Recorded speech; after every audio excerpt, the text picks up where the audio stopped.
There is a voicemail investigators saved from the very beginning. They knew they would need it. They knew the moment they looked at the crime scene that this was not what it was supposed to look like. And they knew that at some point they would sit across a table from the man responsible and play that recording back to him. When that moment came, something broke. Not the case. The case was already built by then. What broke was the man himself. The composure he had maintained through interviews, through the initial investigation, through questions about money and life insurance and timing. All of it gave way in that room. Because hearing a voice you silenced is different from every other form of evidence. It does something to the body that training cannot fully override. The victim in this case was a young man, a son. He had a voice, a life, a future that was factored into someone else's financial calculation. His father looked at him and saw a policy. Investigators looked at the evidence and saw the truth. Tonight, we are going to follow that evidence from the crime scene to the interrogation room to the conviction. My name is Marcus Cole. I spent 20 years working unsolved homicides with the Chicago Task Force after my time at NYPD. I have worked financial motive cases. I have sat in interrogation rooms when evidence like that voicemail was played. I know what it does. I want to walk you through every piece of this: the financial pattern, the forensic evidence, the psychology of the interrogation, and the outcome this young man's death deserved. If cases like this matter to you, real forensic work, real victims treated with dignity, subscribe right now. We cover the full investigation every single time, no shortcuts. Let's start with the context, because this case does not exist in a vacuum. The FBI documents insurance fraud homicide as one of the most chronically underreported categories of murder in the United States. The reasons for that are structural. Insurance homicides are designed from the beginning to look like accidents. They are designed to look like robberies. They are designed to look like self-inflicted deaths. The perpetrator is almost always someone close to the victim, someone with access, with knowledge of routines, with the legal standing to file a claim. That proximity is the same thing that makes the crime hard to see at first. The Coalition Against Insurance Fraud estimates that insurance fraud costs the United States approximately $80 billion annually across all categories. Within that number, homicide for insurance benefit is a small but devastating subset. The victims are real people. The financial motive strips away everything the law requires for premeditated murder. It is calculated, it is documented through the paper trail of the policy, and it is ultimately traceable. Investigators who specialize in financial crimes homicide look for a specific sequence. First, financial distress that exceeds what legitimate income can resolve. Second, a period of planning, which typically includes the purchase or modification of a life insurance policy on the intended victim. Third, target selection, and in the majority of documented cases, the target is a family member. Spouses are statistically the most common victims. Children are second. The closer the relationship, the higher the presumed trust. That trust is what the perpetrator exploits. The profile of an insurance homicide perpetrator does not look like the profile of a violent offender in the traditional sense. These are not impulsive actors. They are not responding to rage or immediate threat. They are planners. They have debt. They have exhausted the options they were willing to consider, and they have arrived at a calculation that treats another human life as a financial instrument.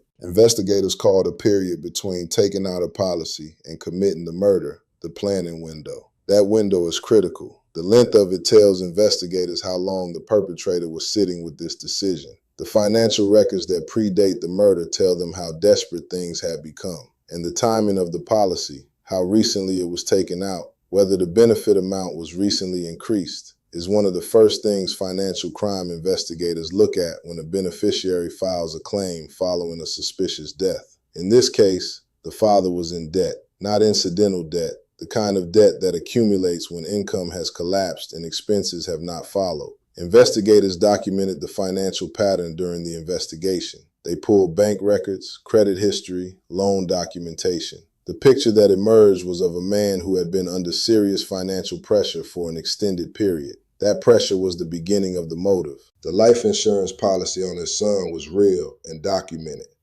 Investigators applied what is sometimes called the suspicious timing test. a standard assessment used by financial crimes units when a death claim is filed. The test examines the relationship between when a policy was taken out or modified, when the benefit amount was last changed, and when the insured person died. A policy taken out years before a death is less suspicious on its face than one taken out or recently increased in the months immediately preceding the death. In this case, the timing raised immediate flags for investigators.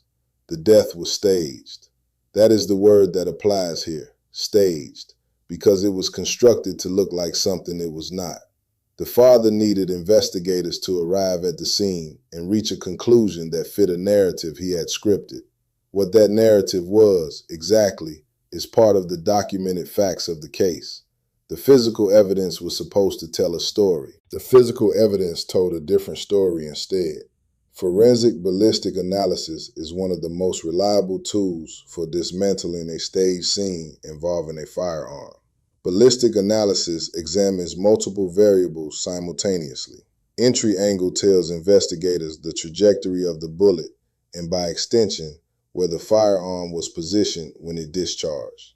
Distance markers, stippling, soot deposit patterns, contact burns tell investigators how far the muzzle was from the victim's body. The location and condition of casings, the transfer of material between the firearm and the victim, the bloodstain pattern, all of it is physical testimony that cannot be coached or rehearsed. In this case, the ballistic analysis contradicted the staged scene directly. The entry angle was inconsistent with what the scene was constructed to suggest. The range of fire, determined by the presence or absence of stippling and soot, told investigators where the shooter was standing. That position was not the position the staging implied. The physical facts of the wound itself spoke clearly about whether the victim could have inflicted it himself. He could not. This is the part of insurance homicide cases that perpetrators consistently underestimate. They understand finances. They understand paperwork. They understand how to file a claim. But they do not understand what a forensic examiner sees when they arrive at a scene with eyes trained specifically to identify staging. Every deviation from a legitimate scene leaves a trace. The angle is wrong. The blood distribution does not match the position. The distance markers conflict with the narrative. Forensic examiners have seen constructed scenes many times. They know what real death looks like. They know what a manufactured version of it looks like. The investigators built their case on both the financial evidence and the forensic evidence simultaneously. This is standard practice in financial motive homicides. Neither thread alone is always sufficient. The financial evidence establishes motive and documents the planning period. The forensic evidence establishes how the death actually occurred, and critically, how it could not have occurred the way the suspect claims. Together, they create a case that closes off alternative explanations one by one. Now the interrogation. Investigators do not play emotional evidence randomly. The decision to introduce a victim's voice, a recording, a voicemail, a video during an interrogation is deliberate. It is timed. It follows a sequence that is designed to maximize the psychological impact at the moment of highest vulnerability. By the time investigators played that voicemail in the room with this man, they had already spent time building the conversation. They had already introduced the financial evidence. They had already walked through the inconsistencies in his account. The voicemail was not the opening move. It was the closing one. The Reed technique, which is one of the most widely used interrogation frameworks in American law enforcement, identifies specific psychological junctures at which particular types of evidence can be introduced to maximum effect. Emotional evidence, evidence that connects the suspect viscerally to the victim as a human being rather than as a financial calculation, is most effective when introduced after the suspect has already begun making internal cognitive compromises. The mind that has been working to maintain a false narrative is already under load. Emotional evidence adds a different kind of weight. It is not logical pressure, it is human pressure, and it bypasses the rational defenses that suspects can rehearse in advance. What broke down actually looks like in an interrogation room is different from what film and television have conditioned people to expect. It is rarely a confession delivered in tears. More often, it is a physiological response that the suspect cannot fully control. A change in breathing, a loss of coherence in the verbal response, an inability to maintain the emotional register that characterized earlier answers. Suspects who have been coached on how to display grief can maintain that display for a period of time. They can produce the right facial movements and the right vocal qualities. What they struggle to control is what happens when something genuinely breaks through. The voicemail broke through. The son's voice in that recording was not a forensic abstraction. It was not a bank statement or a ballistic report. It was the actual living voice of the young man who had been killed. A voice speaking to his father in the context of whatever that last communication was about. Investigators knew that replaying it would confront the father not with evidence of what he had done, but with who he had done it to. That is a fundamentally different psychological experience than being presented with a chart of financial transactions. This young man deserves to be spoken about as exactly what he was, a person with his own life, his own voice, his own future. He was not an abstraction in this case. He was the victim. The voice on that voicemail was his. Whatever he was saying in that message, he said it to his father, believing his father was someone who would hear it and respond like a father. That trust did not protect him, but his voice, the recording of it, ultimately contributed to the outcome this case required. The staging of the scene was a statement about how little the perpetrator respected the investigative process. It assumed that the physical evidence could be arranged to tell a story and that investigators would accept that story. That assumption was wrong. The forensic work took the constructed narrative apart piece by piece. The entry angle was not consistent with the claimed position of the firearm. The range indicators placed the muzzle at a distance that contradicted the claimed proximity. The overall pattern of physical evidence described a shooting that happened a specific way, and that specific way was not the way the father described. The convergence of the financial evidence and the forensic evidence is what a prosecutable case looks like. It is not a single dramatic revelation. It is a series of documented facts that collectively close off every alternative explanation. The father had debt. The father had a policy on his son. The policy was relevant in its timing. The forensic evidence said the death could not have occurred the way the staging suggested. The interrogation produced a documented breakdown when the victim's voice was played. Each piece connected to every other piece. The charge in a case like this is first-degree premeditated murder. The element of premeditation is established partly through the financial evidence, the planning window, the policy, the financial motive, and partly through the forensic evidence that documents deliberate staging. A staged scene is evidence of premeditation. It means the perpetrator thought about what investigators would find and took steps to shape that finding. That level of planning satisfies the legal standard for premeditation in virtually every jurisdiction. The evidence presented at trial included the full financial record, the debt history, the policy documentation, the suspicious timing analysis. It included the forensic ballistic findings, the entry angle, the range of fire, the contradiction with the staged scene. It included the interrogation record. It included whatever the voicemail contained, which was now part of the documented evidence of the case. The jury heard all of it. The verdict reflected what the evidence demanded. The sentence in a first-degree premeditated murder conviction in Michigan is mandatory life imprisonment without the possibility of parole. There is no discretion at sentencing for that charge. The law in Michigan has long required that outcome for premeditated murder. This man will spend the rest of his life in prison for what he did to his son. But I want to close with the victim, because the forensic work and the financial analysis and the interrogation technique all exist in service of something. The acknowledgement that a life was taken and that taking it had consequences.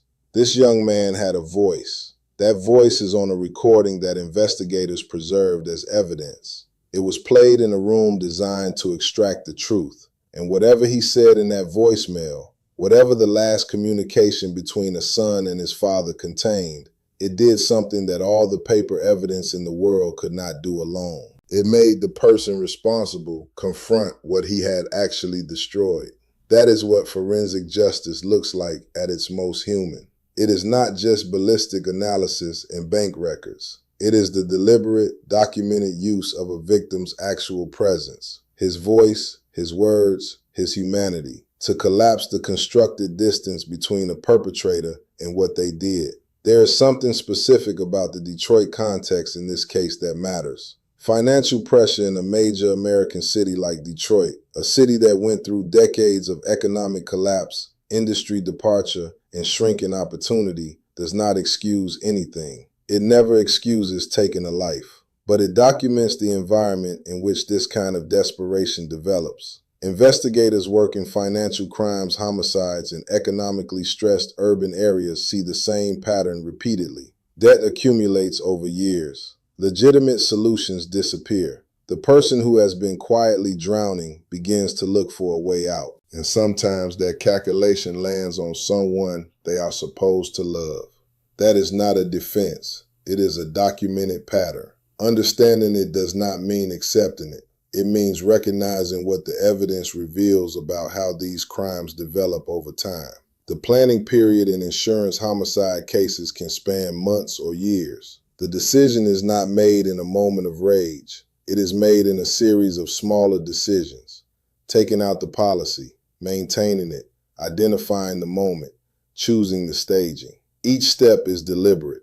Each step adds to the premeditation.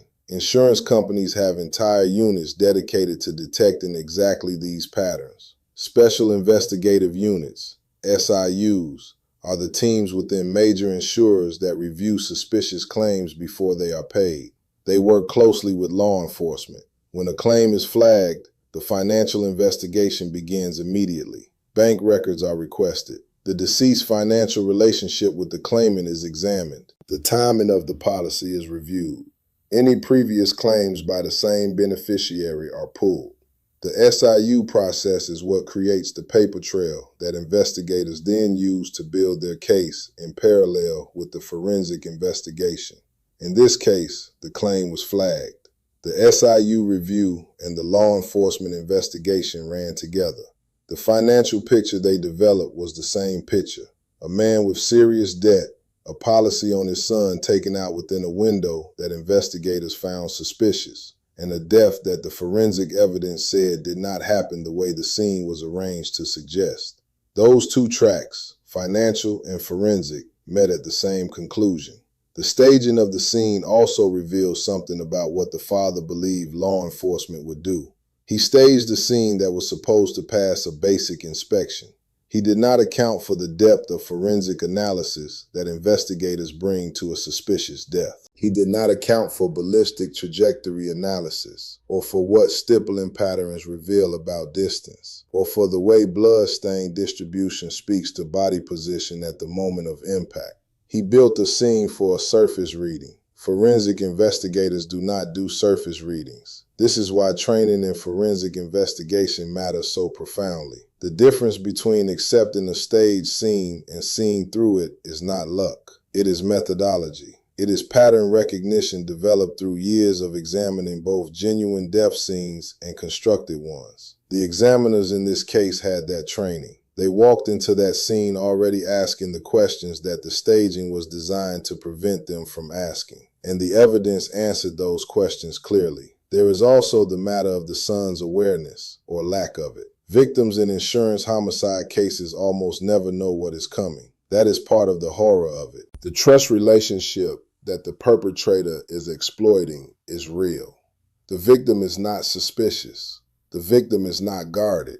The victim goes about their life, maintains their relationship with the person who is planning to kill them, and has no way of knowing that they have been designated as a financial instrument. The voicemail this young man left for his father is evidence of exactly that. A son communicating normally with the father, with no knowledge of what was being planned. That last communication matters beyond its evidentiary value. It is a document of who this young man was in his relationship with his father. He reached out. He left a message. He did what people do when they have a normal relationship with a parent. And his father saved it or did not delete it, and investigators preserved it. That voice survived. The circumstances under which it was played back created the most human moment in an investigation built largely on financial records and ballistic reports. The forensic and legal system that processed this case is not perfect.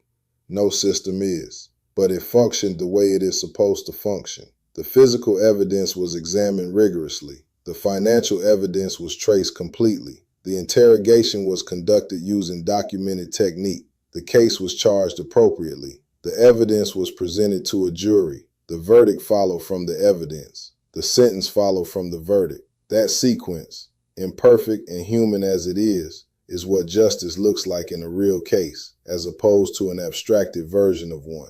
This young man in Detroit was someone's son. He had a voice. He used that voice to reach out to his father. He died because his father decided his death was worth more than his life. The investigators who worked this case refused to let that calculation stand unchallenged. The forensic examiners who read the physical evidence refused to let the staging pass as truth. And in that interrogation room, when his voice came through a speaker and filled the air between the investigator and the man who had killed him, something gave way.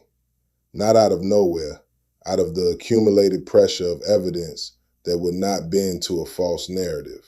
That is this case. That is what happened. This young man's death was not an accident. It was not a robbery.